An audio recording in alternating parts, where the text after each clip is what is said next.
beginning that talks a bit about the character. So,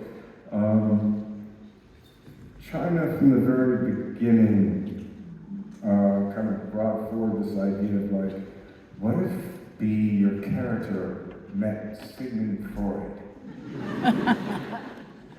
You mean, what would this immortal 80,000-year-old cursed with violence character do meeting Sigmund Freud? Yes. I was like, fantastic.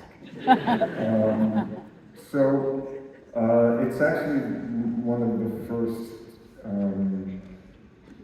portion stories. That happens, because there's a lot of them throughout the book where he meets all of these characters, but this is right up front when you're first getting to know B. And you don't get the name, it's told from the point of view Exactly. of people who've met him. Yeah, so this is called The Doctor's Story. I don't want to take too much of our time, so I'll start here. I had a patient. We met only 3 times. These were long sessions. He was a tall and dark and well-built man of middle years. He wore an expensive suit and met my eye and shook my hand firmly. I thought him a soldier. I thought him one of those returnees doing an excellent job of covering recurrent nightmares. He said to me he wished to understand himself. I remember the first day very acutely. I remember sitting in the gray light of the morning to one side of him as he lay on the couch, a notebook before me, listening as he spoke in his gentle, urgent voice, telling me a story of his life. His first words in this session, I have my notes still, though I will destroy them soon, underlined my suspicions about what assailed him. I kill and kill and kill again, he said. And the truth is, I would like to rest or to do something other than kill, that is, or at least to have a chance so to be. But no, the killing always comes back and overtakes me.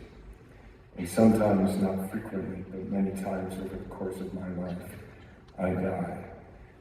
And it hurts. And it is a bloody business. And I feel every blow, every cut through flesh. I feel the scorch and blast of every bomb. And then I come back.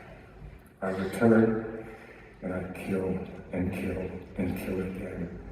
And eventually I die again. And the whole merry-go-round continues.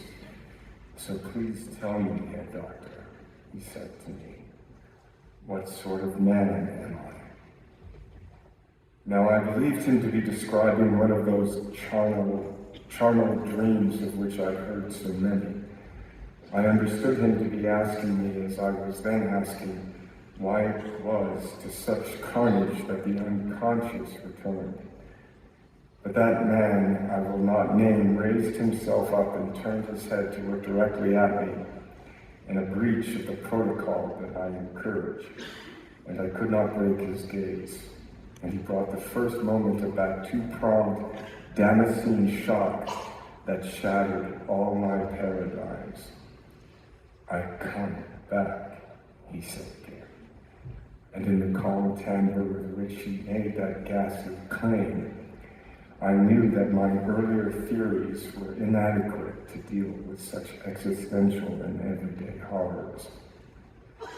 I still thought then that what he entrusted to me was an almost fabular truth, as indeed among other things it was. But I saw that man see into me, see what I was thinking. He shook his head, and kindly, as if mindful of my growing horror, and though I had not said a word, he said, "No, Herr Doctor, no, or not only that. Everything means something else, it is true, but sometimes it also means precisely itself.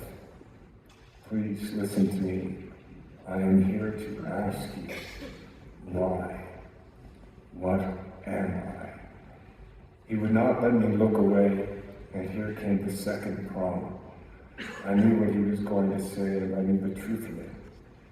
I knew then that as well as symbolic, his declaration was literal.